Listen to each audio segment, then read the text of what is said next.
Hello, everybody. Welcome to the big episode 10 of the SportsLogos.Net podcast. I am your host, Chris Creamer, joined as always by Paul Caputo. And we got a big show today. We're going to be looking at expansion across Major League Baseball. And what better way to discuss expansion right now than the author of an article that's going, I would say, viral kind of on Twitter from Forbes, senior contributor at Forbes, Maury Brown. Thank you, Maury, for joining us to talk about MLB expansion. Hey, thanks for having me. Maury, this is Paul Caputo, longtime reader, first-time chatter with you. It's a pleasure to finally meet you and get to speak with you. Chris mentioned this great article that is out there in the world right now on social media. Lots to talk about with potential Major League Baseball expansion. I'm going to ask a super basic question just to start the conversation. Why are we expanding? Why is Major League Baseball expanding? Yeah, Rob Manfred believes that Major League Baseball is a growth industry. He really sees it as such.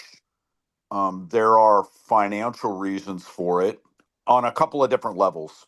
One, I think that they view the idea of having two more teams in the league as the ability to add more content for any potential media deals. And then the expansion fees would engross the current 30 owners by a significant sum because you're talking somewhere in the neighborhood between $4 and $5 billion. And given what happened during the pandemic, most of the clubs I think have obviously rebounded. They rebounded quickly from it. It allows that money to infuse to go ahead and have that in there. I talked to Manfred about this, over a decade ago, and he said that he saw it as a growth industry, and I think that he views it as a legacy thing that would look good on in the history of his tenure. He's slated to retire in 29. And again, the expansion fees are nothing to sneeze at. So you mentioned media deals as a big player here. And, in my talks with Major League Baseball as well, I've learned that that's the thing they care about the most is, right, how much money they make off of television. That's sort of their bread and butter.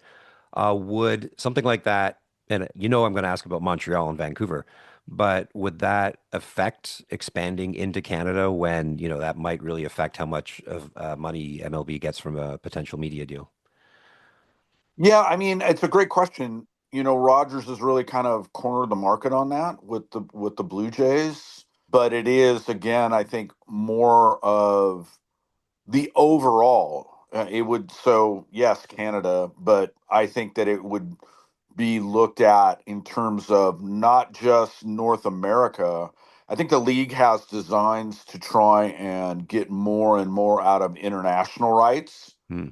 Clearly right now the Dodgers are a huge part of that conversation with what they've done with Shohei Ohtani and Yamamoto. They've been able to get a considerable sum in Japan and in certainly around the Far East.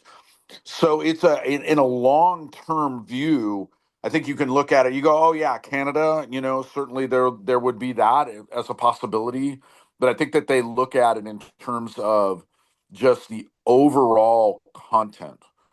Mhm. Again, you're adding two teams, so you've got 162 games for two additional teams. That's a lot of content, and for advertisers, it is Major League Baseball is loved by advertisers because there's so much inventory with games that it allows that. So think about it. If you're going to a streamer, you go, hey, we're going to go ahead and have 300 plus games here for you now to add into the mix. It's just additional content that can be sold either, in North America, Canada, internationally.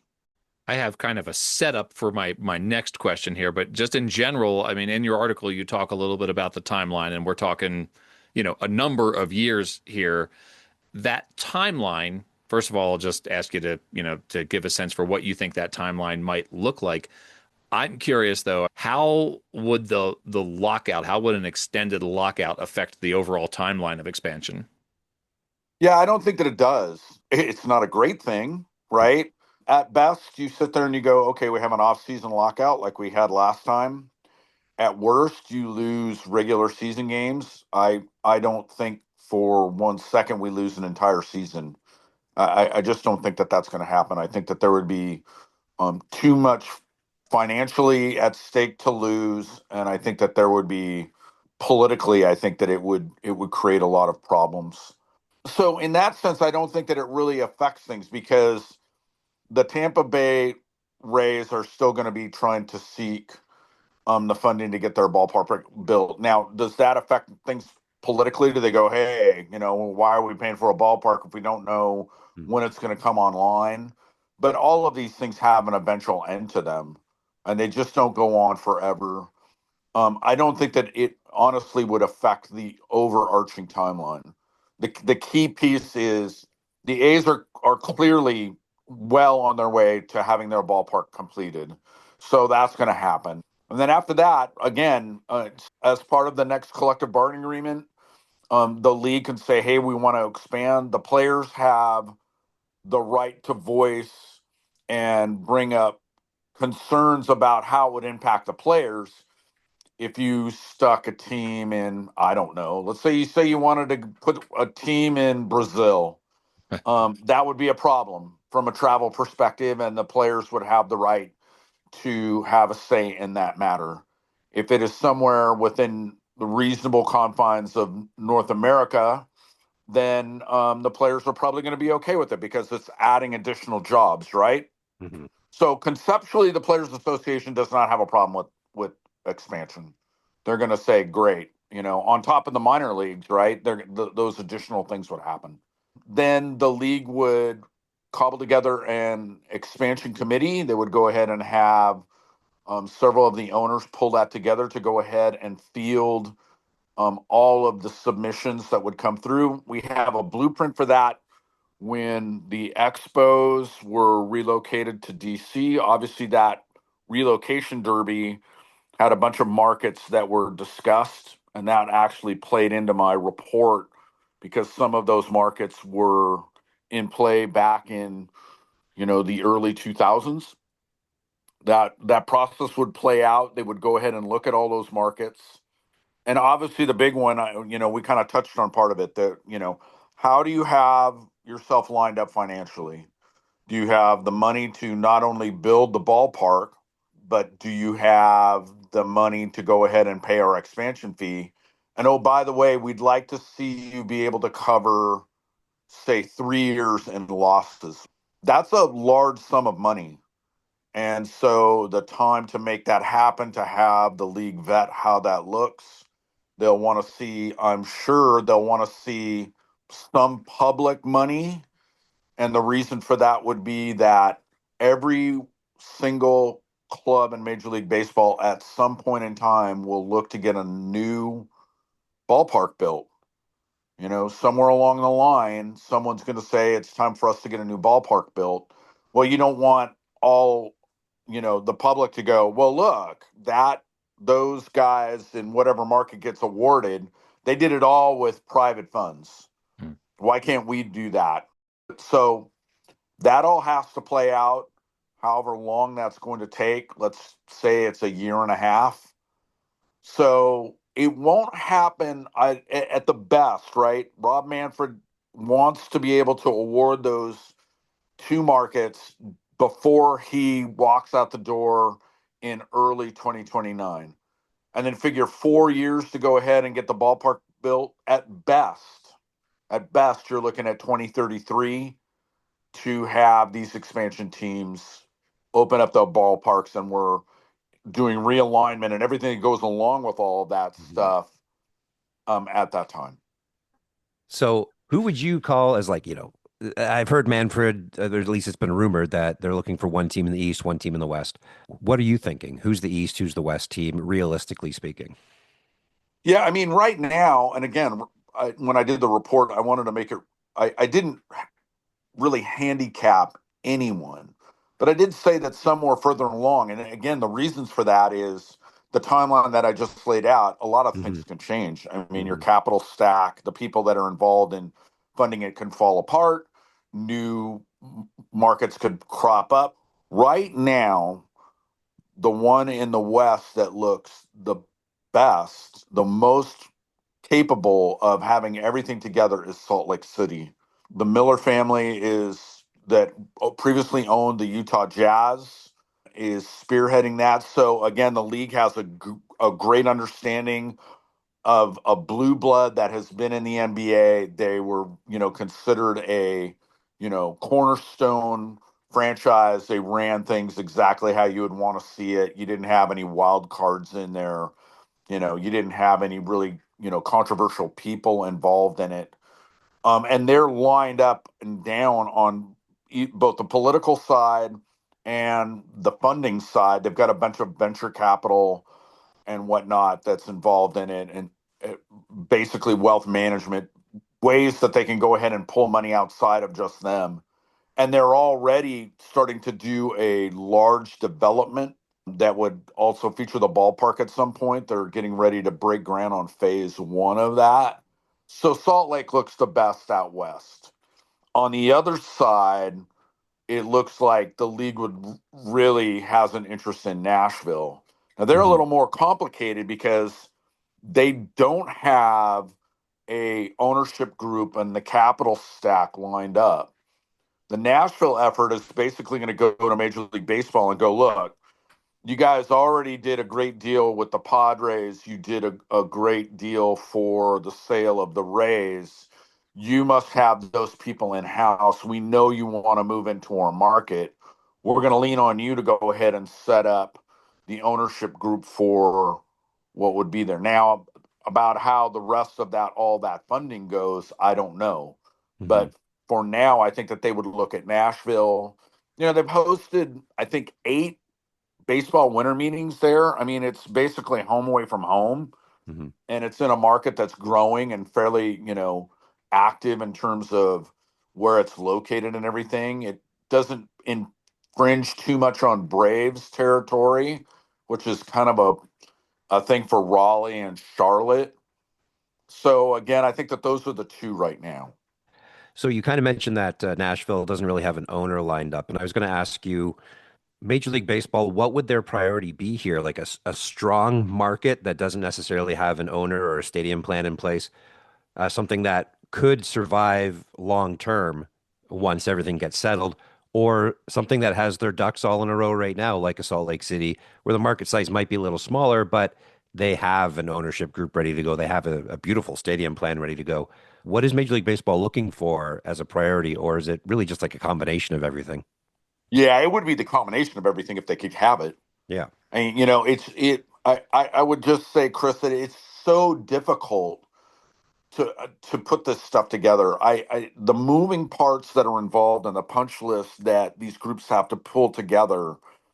That if anybody pulls together the vast majority of it, it's going to be really hard to turn away from it. And I say Hmm. that saying that if they do want a team in the West and they do want a team in the East, if someone in the middle of the country popped up, or again, within reason, internationally, again, whether that would be Vancouver or whether that would be Montreal. Like if there were concerns about Montreal, given what happened with the Expos, and someone comes along and has all the pieces together, those things get shoved aside pretty easily, and we have a blueprint for that Hmm. in what happened in Washington D.C. I mean, the Senators failed not once but twice, and they still went to the market, and there are still questions a little bit about the market right now. But in general, I think that the combination of the things are what they want. All that said, if they can't get all those things together, then they start to look again, and you start to look past the market concerns. Initially, you say in Salt Lake, well, it's the content that we're looking for to sell in media rights internationally and domestically. Okay, cool. Oh, Nashville's in a location that we want, but we can't find the owner group to stand up and take over this thing. Let's see what we can do there. They're going to go ahead and try and fill in the blanks wherever there's kind of weakness and try and make that thing work. You in your article, you were very careful to list the 10 cities that you discussed alphabetically, so as to not handicap them. Those cities, just for the listener, are Charlotte, Montreal, Nashville, Oakland, Orlando, Portland, Oregon, Raleigh, Sacramento, Salt Lake City, and Vancouver. Any combination of these cities is going to cause realignment in Major League Baseball. People love playing the realignment game. Here's my potential realignment. How drastic a change do you think Major League Baseball is prepared for when it comes to realignment? Are they, could they go with like an NBA style East versus West? Are they going to blow up the American League and the National League? Or do you think, Maury, that they'll try to keep it relatively similar to what we've had for, however many hundred years? Yeah, I think they have the flexibility to go either way. I do believe that they're going to go to 8 divisions of 4. So let's just start there. Now, whether that keeps with the AL/NL alignment, the flexibility comes in. And I actually wrote about this a few years ago that underneath, we haven't been really paying attention that by going to the universal DH and by doing daily interleague, the line between AL and NL is just becoming super blurred. Like for conversation's sake, it's largely about the historical numbers at a particular point. You know, we talk about games that are being played, and nobody sits there and goes, "Oh, interleague anymore." I mean, I live in the Pacific Northwest. I'm part of the Seattle chapter of the BBWAA. The Mariners are playing the Braves today, and nobody's batting an eye. Like that used to be a big deal. Mm-hmm. And so I think that the flexibility is there, and I think that there'll be a deep conversation about that. I think that there will absolutely be, a need to try and keep certain divisional rivalries in play, and you would want to do that. But I think it'll be a deep topic of discussion about it. And leading the charge on that, guys, I think will be travel. Like a Mm-hmm. big reason for realignment is largely about reducing travel. That's a win for both, obviously the clubs that have to cover travel costs, obviously the situation that's going on in the Middle East and the cost of gas and air, fuel is going to eventually end at some point. But I mean, it is a factor. And then, of course, it's less wear and tear on travel for the players. And then there's a discussion in the middle of all of this, like if we bring in 2 more teams and we expand playoffs. Remember, in the last labor deal, the owners wanted to add an additional 2 teams to the playoffs, and the players said no. We'll do 2 more, not 4. We're not going to go that far. It's a bridge too far this much. That means that at some point, I think that it obviously comes back in discussion, and then you get into, well, do we go back to a 154 game regular season because you're starting to get to a point where there's so many teams in the postseason that we have to do something about that. So there are all of these deep considerations about the schedule alignment. I do think that the one thing that you will absolutely see, irrespective of the AL and the NL, irrespective whether we go to less regular season games and an expanded postseason, is we're going to see 8 divisions of 4. That I think is pretty much a given at this point. What are my odds of seeing the Montreal Expos play again, Maury? Make me happy.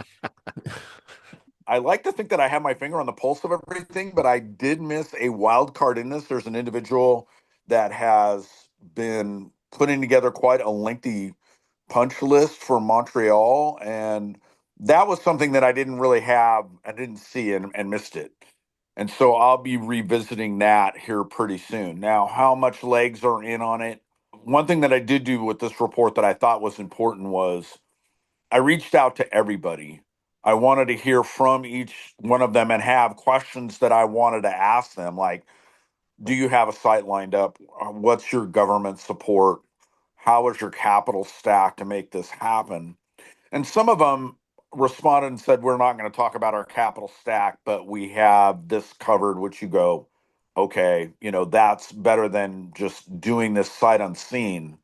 So I would ask those questions of this individual and be talking about Montreal again. But that I think actually bodes much better for the discussion. Again, a lot has to happen Hmm. between now and when this expansion committee gets put into place. And again, I do wonder, this is something for not just Montreal, but for Vancouver, which is there's likely to be the discussion about some public money, and that's a Hmm. lot more difficult in Canada. And kudos to your country for taking the taxpayer and putting them in front of obviously the billionaire owners. There really needs to be a serious consideration about that, and how any of these markets go ahead and fund this thing is a difficult discussion under that microscope. Like, how much taxpayer dollars is going to be in place? But you know Well, what so, I said? I thought, the important thing, Chris, was some people are going to look at my list and they're like, why are you talking about Oakland? Why are you talking about mhm, Montreal? Why are you talking about Sacramento? Those three markets. And I thought it was incumbent upon me to say, the devil you know is better than the devil you don't. mhm, That in Oakland and Montreal, you did have markets that had the clubs for a considerable period of time. And the question was largely, did those markets get the short end of the stick due to the ownership groups that were in place, or the potential politics that got in the way? So I thought it was important to talk about them. would it be fair to say, that now that Oakland's left the market and, with San Francisco pretty much dominating that region, that baseball probably will never return to Oakland? Well, it's no, I mean, I mentioned it. I, Hmm. I absolutely said that. I mean, the unfortunate thing for the A's was, before operational territories became such a hotbed of a thing. Like, you have overlapping territories for the Yankees and the Mets, and Hmm. other places have overlapping territories. But for whatever reason, Santa Clara County, where San Jose is, was not part of anybody's territory. It was a no man's land. And in the 90s, when the Giants were on the precipice of relocation, they basically asked, hey, can we have Santa Clara County? And the A's went, yeah, sure, why not? If you don't get it, we'd like it back, but go ahead. Well, I mean, come on, that's now Silicon Valley. Yeah. The Giants are not going to give that up. Oakland is a large, even though the market is considered San Francisco, San Jose, Oakland as one kind of body. It's a lot of people, and there will be people that will say, I will always be an A's fan. I will never be a Giants fan. And you can't say that that's always going to be the case in 20 or 25 or 30 years from now, whatever it's going to Hmm. be. I do think it becomes very difficult. But I'm going to come back to the thing that I've been saying throughout this conversation, which is, if someone in Oakland pops up and says, we can make this happen, you can start to have the political will to kind of go, yeah, Giants, we hear you, but we're going to do this. There is no place in North America that you could drop a team and not impact somebody else. And I go through the report and list all the teams that claim the TV market. Mhm. If you put a team in Butte, Montana, right? Or you put, Ottawa, or I don't know where, right? You go and stick in Calgary or whatever, right? You're going to have a hard time making the claim, right? That market is just so important. But there are some, right? And you'd have to go through the political gyrations of making that happen. And that expansion fee money is how you soften that blow. Maury, Chris severely limits the amount of time that I am allowed to speak about minor league baseball on this podcast, because otherwise it would just go on and on and on. But I can't help but four of the cities that are on your list have really well established, pretty iconic minor league AAA baseball teams, right? Charlotte has the Knights, Nashville has the Sounds, Raleigh, the Durham Bulls are very close around the corner there. Obviously, Salt Lake City has the Bees, the Salt Lake Bees. Even Sacramento has the River Cats, right? Like, so these are teams that would be affected, I would think, by major league expansion into those cities. The two things that I think of when it comes to minor league baseball, one, what would happen to those teams? Are they big enough to have like a Gwinnett, Atlanta, Hmm. St. Paul, Minnesota, Tacoma, Seattle relationship where you could have them nearby and both survive? And then two, are we going to see 8 new affiliated teams, or is Major League Baseball, now that they have control of minor league baseball, going to do some sort of restructuring of minor league baseball? Yeah, Two, the answer to that is yes and no, maybe. And I'm not trying to be vague. I think it really depends on the market. I mean, you mentioned the markets in which there's a close synergy. Again, the travel makes it a lot easier for call ups, right? If you have AAA. I'll talk about Portland, even though it's single A, they just opened up a new ballpark that's one of the nicest minor league ballparks I've ever seen. I think it largely is going to be dependent upon the market. And the whether you're going to get the additional affiliates, I think becomes a matter of economics. I mean, there's again the value that the Players Association would say, yeah, but that comes at a price of, hey, wait a second, you guys just went through in minor league baseball and did this massive contraction. Like, how does that sit against that situation? The league's position when I talked to them was we were oversaturated. There were players that were never ever going to see the light of day, and they were largely there as legacy for those markets, the owners to go ahead and do that. And it was great entertainment, but we just didn't see the value of it economically when we took over. And obviously that was a very painful thing that happened. So again, I'm never surprised where sports leagues can talk out of both sides of their mouth. It becomes very easy to sit there and say, well, we're not going to do that. We're going to go ahead and do contraction and then come around in a few years and go, oh, yeah, yeah, we'll go ahead and add these affiliates. It'll be great for us. You're like, wait a second. Why? How come it didn't work a while ago, but now it's going to work? And it really, I think, is situational, and it is largely going to depend on where those markets are. Again, travel becomes more and more of a thing.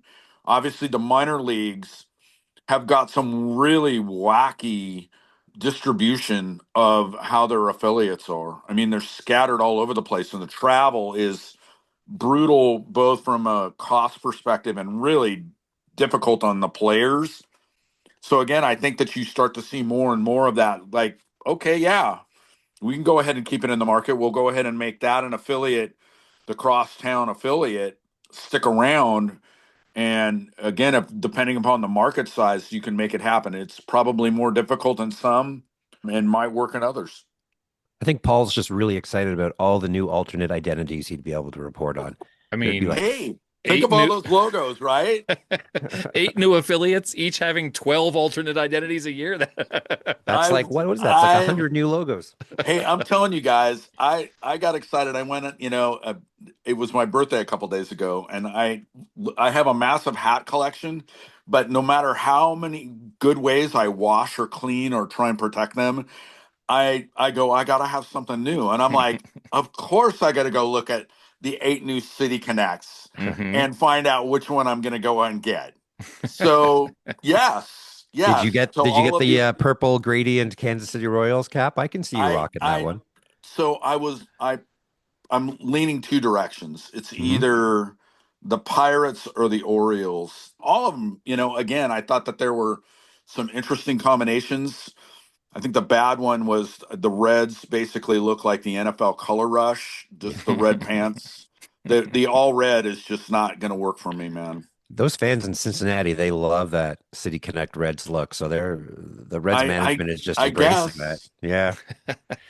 So Maury, you're in a bit of a unique position here because you're actually involved with Portland's bid for the relocation of the Expos back in 2003. You worked in the mayor's office a little bit there. Can you discuss what that was like and how that helps you cover this exact same topic, 2 decades later? Yeah, so in early 2000, I was working in the high tech sector, and there was a grassroots effort to try and have a conversation about a relocation or expansion team in Portland. And because it was done, there was no budget. I kind of inserted myself in one of the groups that was involved in looking at the market, and it really looked and formed what went with this report that I just did for Forbes. Like you guys mentioned, the minor league teams and what happens with that, and how do you look at if you have other professional teams? How does that dilute your sponsorship base? How does it dilute the market? Like some people can afford to go ahead and be season ticket holders for multiple sports leagues, but most people can't. And that is a key consideration. What's your population base per franchise? What does your corporate base look like for season ticket blocks? All of those things were looked at and given in as a submission to the league. I still have a printed copy of it around here somewhere that went to the league. And that is exactly what is going to happen here with these expansion markets. Now, the big one that we were able to do was we were able to get a funding mechanism in place that said if a franchise was awarded Portland, at that time you would take the home and away players because we have a state income tax and executives making over $100,000 a year. You would funnel off their income tax instead of it going into the general fund. You would move that over to pay off the construction bonds. Hmm.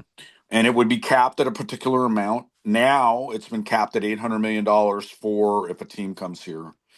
It's bad and it's good. It was creative in the sense that you go, hey, we're not going to go ahead and the public's not going to get taxed anymore. The bad thing is you go, wow, you've got all these multi-million dollar players paying an incredible amount of state income tax, and it's not going into paying for my roads or schools or whatever.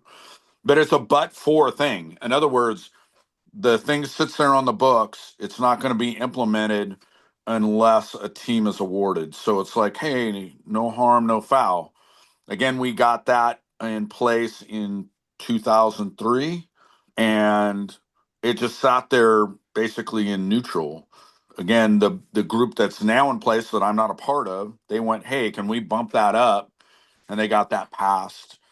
So it was, again, I think that it's important in the sense that it allowed me, again, at the time to go ahead and take a look at how the league views it. They will never say, I say this at the end of the report, there are going to be markets that are going to go, if we do this, will you give us the team? If we build a ballpark, will you give us the team? And the league is never going to say, yeah, if Mhm. you do that, we're going to give it to you. They will never do that. They'll say, keep working on what you're doing. It serves two purposes. It keeps driving people forward and give them the sense that, well, we're not out of it. Even if you can be completely out of it in their mind, they're going to want you to continue to push toward whatever kind of thing that you can to present to them. And they can go, oh, hey, Salt Lake, look at what Portland's doing. Or, hey, Montreal, look what Vancouver's doing. Mhm. That'll allow them to gin the sides up. And, in some ways, you sit there, the league is going to go, why'd you have to say that? But in reality, that's probably how business operates, right? In some ways, it's not bad. Markets get to look at them and do a really holistic look at whether they can truly support a professional franchise or an additional franchise, and allows them to go ahead and do the discovery around their investors and everything that goes along with it. So it was super valuable for me. Obviously, at that point, it didn't turn out. I started writing about this stuff, and here I am 20 plus years later, I turned it into a journalism gig. And to So vote for the Baseball Hall of Fame every year. So it worked out pretty good. yeah, I can't believe they let me do that. I'm always like, you guys do realize who you're dealing with here, right? Giving me a vote on that sort of thing. Here's my plug for Jimmy Rollins and Chase Utley, please. Yeah. So and I'll say this, you guys get to break this news. So I did not vote for Chase Utley last time. Oh, And he was right on the bubble for me. I was like, ah. And then I thought about it, and I describe how I go through my process, that I give myself wiggle room to go ahead and reconsider stuff. I would expect me to vote for him this coming ballot coming up in November. I'm sure I'll probably vote for him. There Breaking you news, go. Chase Utley guaranteed entry in the Hall of Fame. I will be there in Cooperstown for it. There you go. Hey, no deep slides into second base, though. He's not allowed to do that anymore. I only did that with the Dodgers. We're talking about Chase Utley, the Philly. There you go. Well, Maury, Yeah. I'll ask you one last very important question before we let you get back to your life out there. YYZ or YYZ? Mm. Oh, I would have to go with YYZ. That's I'll the right say it's answer. YYZ. But I have to say that is the most creative bit of music writing I think that's ever come out. It's like, no, let's just take the Morse code for When We're Coming Home and turn that into a song. I'm like, okay, that's pretty wild. I don't know if anybody's ever thought about doing that before. Yeah, Was that all guy. Neil Peart, or was that a Neil Peart thing? Like that sounds like You something know, he'd. I Yeah. thought it was a collective discussion. I can't remember whether Neil came up with it, but given, and shame on me for not knowing this off the top of my head, it wouldn't surprise me if that was Neil's thing. Yeah. Because, of course, he was more like, hey, I just want to get home. Now he moved to California eventually, but yeah, it does strike me. But I'm more of a La Via guy. I YYZ is going to always be the short, tight, like cramming the most into the short time window, for an instrumental. But Mhm. yeah, give me the La Via Strangiato long form hemispheres thing every time. Nice. And vote for them to get into the Hall of Fame too, because what are we doing? Yeah, Let's go. Well, Maury, thanks so much for joining us.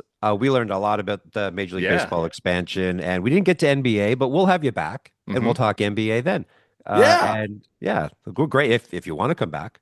yeah. Of course. Come on, you guys. Chris, come on. I've known you. First of all, it's nice to meet you, Paul. And for Chris, it's been a while. Of course, you guys are nice guys. You're Canadian. It's kind of part of the thing. You got to be nice. I'm Paul's not an honorary Canadian. No, no, Canadian. no. Paul's honorary. That's why this is the International Peace Podcast, is because we're on both sides of the border here. Oh, I see. I did not know this, Paul. Where are you located? Right now, I'm in Colorado. I've been here a quarter century, moving back to my native Philadelphia later on this year. We're in Yeah. we're in Colorado. Fort Collins, about an hour north of Denver. Yeah, nice. Yeah. Yeah. Beautiful. It is that, yeah, but I miss the ocean and I miss decent pizza. Yeah. Well, yeah. I get the mountains and the ocean, they're both 90 minutes away from me. Nice. So I totally get it. Maury, I can't imagine anyone is listening to this podcast and not already following you on social media, but where can people find you on the socials? So you can find me on Twitter, because I refuse to call it X, Okay. at BizBallMaury. That's BizBallMaury,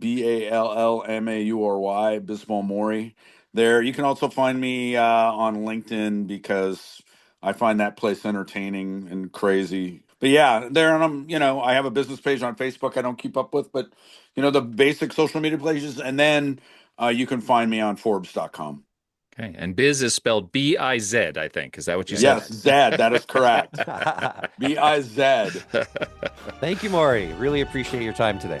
All right, guys, take care. Thanks so much for having me. Thank you, Thanks, Maury. Maury.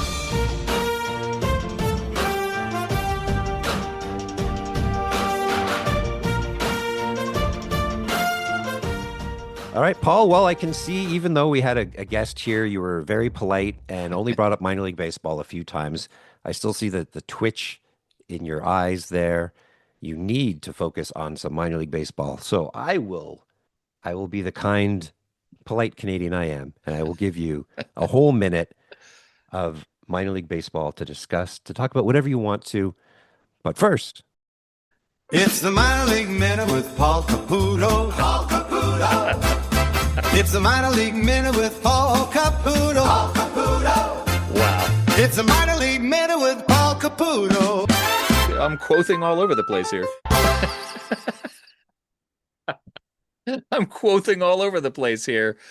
A classic from an earlier episode. Chris, I'm blown away.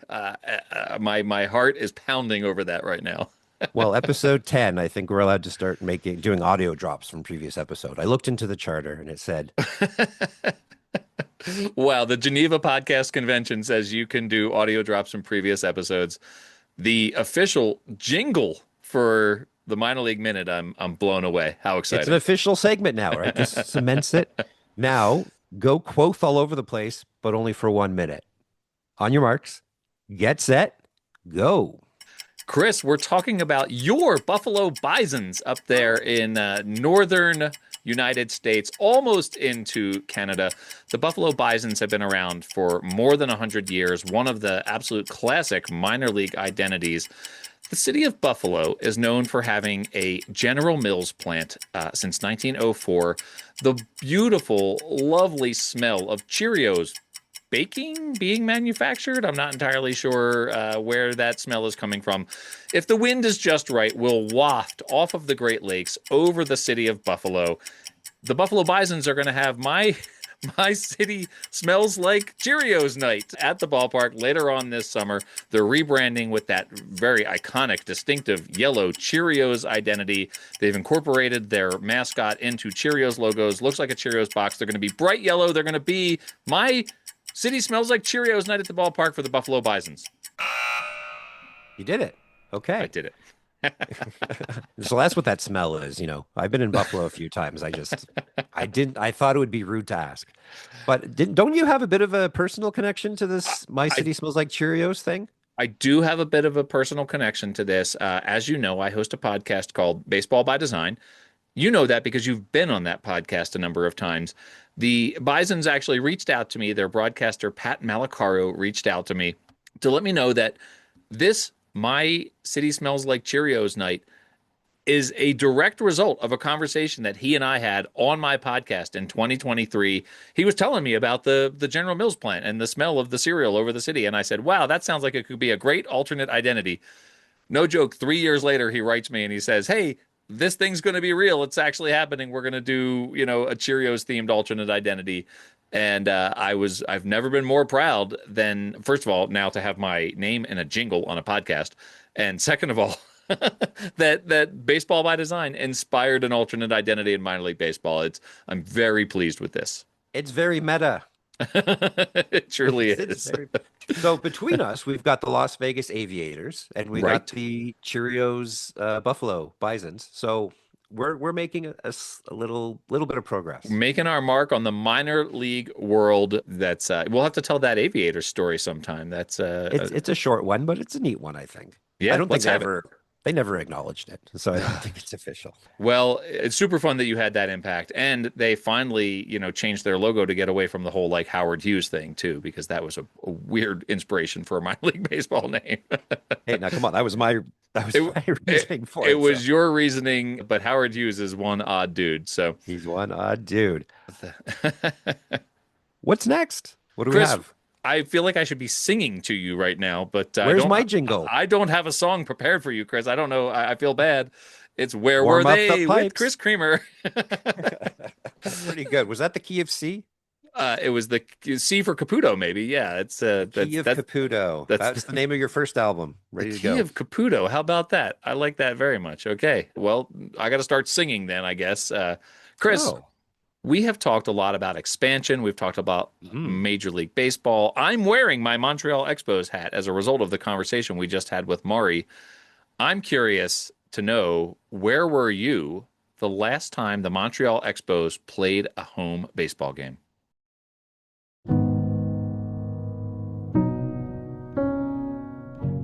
I was in Montreal at Olympic Stadium, oddly enough.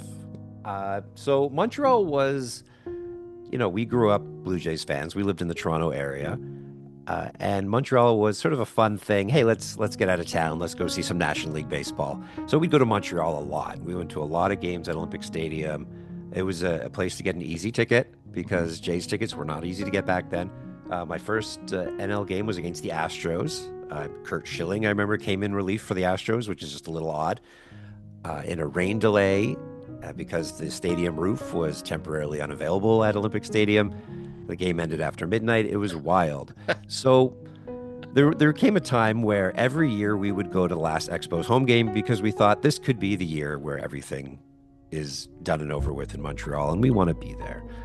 2002, we had to go in August because there was talk of a strike that year, so we thought the season might end in August that year. We went up, saw a couple of great games. 2003, we went back.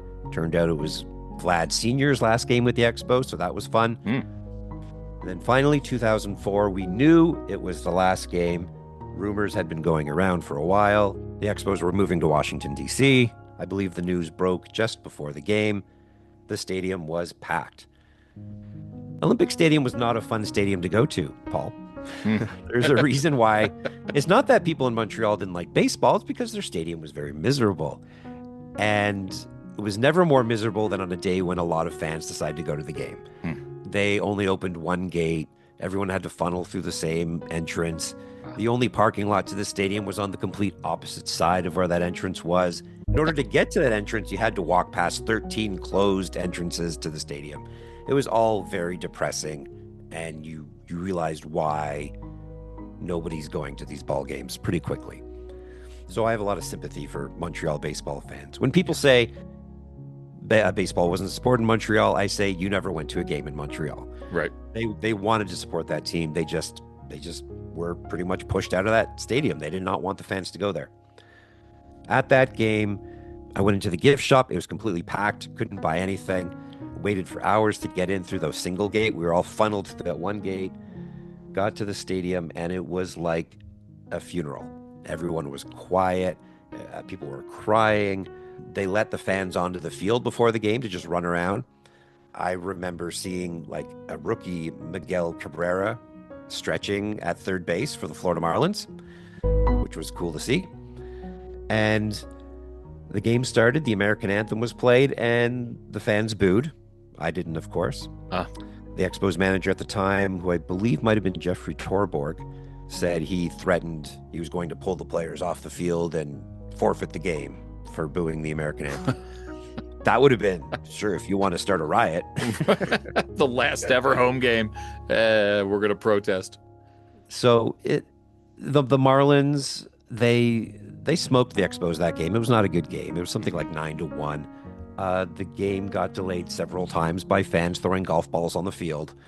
There was the threat of forfeiting the game. A few times the announcer came over in English and French, threatening to, stop the game. And finally it ended. There was no joy in Mudville. The Expos lost, and the entire team came out onto the field. They gave a speech in English, and then there was a pitching coach for the Expos who had been with the team for a very long time, who was French-Canadian, and he gave a speech in French, and everyone cheered, and everyone had a bit of a fond farewell, and that was it. It was very sad. It wasn't a happy event. And I really do miss the Expos. I miss going out to Montreal with my dad and being able to see games out there. When the Jays did play a few exhibition games in Montreal in 2014 and 2015, I went. I took my wife out to the game so she could experience Olympic Stadium. And, within 10 minutes, I recall saying to her, yes, this is why we didn't go to games here, just because it was such a miserable experience. But the fans in Montreal, when there was reason to cheer, they cheered. They danced in the stands. They sang. They had a great time. There was nothing quite like going to baseball in Montreal. And I truly, truly hope that they get a chance to get a real baseball stadium in there, and we can capitalize on this renewed explosion of interest of baseball in this country to put a ball team back in Montreal. Paul Caputo, where were you on that fun day? So, Chris, September 29, 2004 was just a regular old work day for me. It was a Wednesday. I have no idea what I was doing that day. But your story did trigger a couple of things for me. One, I would have lost a lot of money betting on Curt Schilling playing for the Astros or not. I have zero recollection of Curt Schilling playing for the Astros. So that is funny to hear you mention that. I thought he went right from the Orioles to the Phillies. No idea that he had the Astros in between. But I will tell you, when I was first married, we tried to move to Montreal. It was 2001. It was August of 2001. It was right before 9/11. and we were in Montreal for about 6 weeks. And I went to 2 baseball games, a Quebec Capitale and a Montreal Expos. I went to one Montreal Expos game. I remember that they were playing the Cincinnati Reds, and the reason I remember that is because Sean Casey was on that Reds team. Sean Casey and I went to college together at the University of Richmond, so I got to see Sean Casey play. So those are the two things that I remember. I'm sorry, there was actually one more thing. I have a very distinct memory of 1993 when the Phillies were going worst to first with all of their Lenny Dykstra special vitamin players on that team. And I remember those games in Montreal when the Phillies were playing the Expos, and the Phillies built up a big lead, and then the Expos were making a run at them. Those games were wild, right? Like the footage from those games, like the fans at those games were amazing. And it's always made me a little sad. Even when I was a kid, like the Expos as a division rival, I just never had an ill feeling towards them. I always liked the Expos. Sad to see what went down. And I still kind of resent the Nationals for wearing Expos powder blues at home games. I know that you don't mind it. I don't mind it. But I don't know. So maybe I shouldn't tell Canadian baseball fans how to feel. Les prochains frappeurs. Le voltigeur droit de right fielder, number 27, numero 27, Vladimir Guerrero. Oh, that's so good. That's so good. When we lived in Montreal, I was there for the 2001 World Series. We did not have a TV service that gave us the World Series. I had listened to the Diamondbacks and Yankees in French on the radio.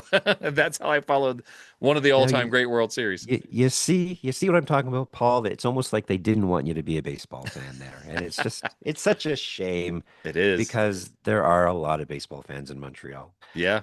It's a beautiful city, and they have fans who deserve a great baseball team. I thought your question to Maury about what are the chances we're going to see it was poignant. I think I just wanted to know. I didn't even quite find it. Yeah. No. I wanted him to say, at least say 95%. I would have been happy with that. Maybe 90%. Well, before we go, we didn't really talk about a lot of branding on this episode. That's true.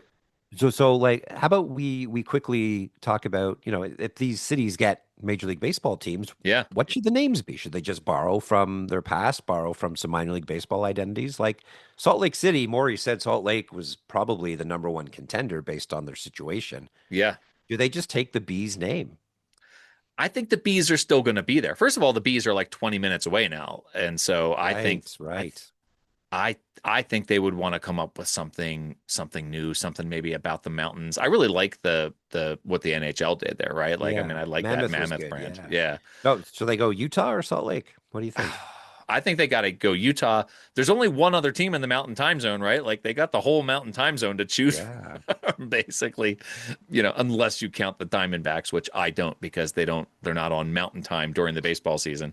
And it would give us the opportunity for our first baseball cap with a U on it. Is that right? That's you know what? I'm not even looking that up. I'm just assuming. You just know that is the case. It's got to be. Yeah. But you asked about the Bees. Yeah. I wonder, I think that Nashville may not be big enough for a AAA team and a major league team. That Sounds brand that Nashville has, I think could absolutely be a major league brand. Like that is a real serious, really elegant brand.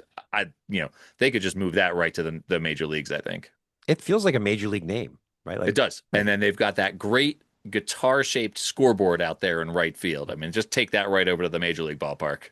Perfect. Here we go. See, we got this. All right, we got two teams down. Montreal's the Expos. That's no debate there. Sure. Portland, are we going Beavers? Yes, absolutely. Or Mavericks. Reprise that old Portland Mavericks, the battered bastards of baseball. That would be a great one. Yes, that would be great. Okay, well, Vancouver, Canadians. Do we just take Canadians? That feels a little too easy. Canadians is awfully good though in Vancouver. That's a good brand, and they're called that because of Molson beer. You must know that. Yeah. Oh yeah, and the logo was the Molson Canadian logo. I don't know how they got away with that.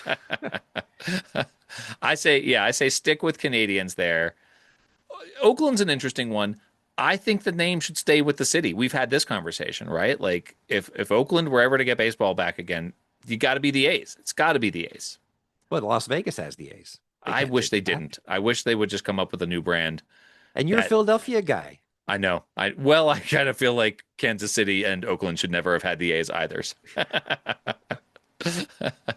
Oakland can be the Ballers, right? That's the name of their new Oakland minor league. Ballers. We'll just promote them to the major leagues. The Oakland Bees.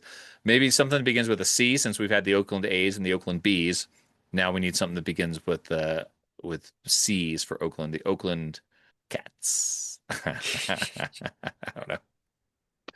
It's just like the Orlando Mice. Oh, you could have the cat and the mice. There's your East Coast and your West Coast. The Orlando Mice. There you go. The Orlando, And Orlando's not getting a team. And then the Oakland Cats. The only way Orlando gets a team is if Tampa Bay moves there. Right. If they don't get this new ballpark situated soon, they got to do something, right? Like that. When I saw Orlando on the list, I thought, we've tried Florida baseball several times and we can't seem to make it work real well. I can't imagine Orlando is going to get a team. But I feel like if any of the markets would make it, Orlando might have the best shot between Tampa Bay, Orlando, and Miami. Because there's no beaches. Because there's no beaches, nothing to get distracted by. Right. Yeah, there's nothing else going on in Orlando, right? I do have at least one more idea here, Chris, okay, which would resolve a great injustice in the world of minor league baseball. If Raleigh were to get, or even Charlotte. See, Charlotte's another one. They've got that beautiful AAA downtown ballpark. The Knights is absolutely a brand that could be major league. That's another one where you just take their ballpark and take their name and make them the major leagues, right? Like that's Charlotte is situated for that. But the injustice that I'm talking about in Raleigh, the Carolina Mudcats, the beloved Carolina Mudcats, moved to Wilson and adopted just an atrocious logo, the Wilson Warbirds. And I'm not one of these like that logo's bad just for saying it's bad. Like there's a lot of technical things wrong with this logo. And they abandoned one of the absolute classics from minor league baseball, the Carolina Mudcats. Bring back the Carolina Mudcats, make them a major league team in Raleigh, and then they can look down on their little brother, the Durham Bulls. You know, the tables will turn on that relationship there. What I really got excited about, and this shows what kind of nerd I am, back when there was talk the Minnesota Twins might relocate. This was like 25 years ago, maybe even longer. And one of the places they talked about going to was the Raleigh, Durham, Greensboro area, I think it is. Yeah. They called it the Tri-Cities, or the Triangle, yeah. Yeah. And I thought, call them the Triplets, the Carolina Triplets. Right. From Minnesota Twins to the Carolina Triplets. What? It's perfect. That would be good too. I think did we cover all of them? I think we got them. We covered the ones that are realistic, I suppose. Portland Beavers would be great though. I like the Mavericks. Yeah, the Mavericks would also be great. That's a terrific. If you haven't seen it out there, listeners, Battered Bastards of Baseball. Kurt Russell played for them for a year. Amazing. It was a great story there. It really is. Yeah, and Beavers could also work in Vancouver too. So like we can. In fact, they often do. Paul, I think it's a good time to end this episode before we say anything else. Well, I was going to bring up the Bridgeport Islanders. I guess we're out of time for that. We'll talk about Bridgeport. them next time. Yeah. Happen. Maybe we'll ask Maury about the Bridgeport Islanders next time we have him back. He will have no idea what you're talking about. Chris, the big 1-0. Congratulations. The big 1-0. Let it go forevermore. Hopefully there'll be a big 1-0 someday. We'll see.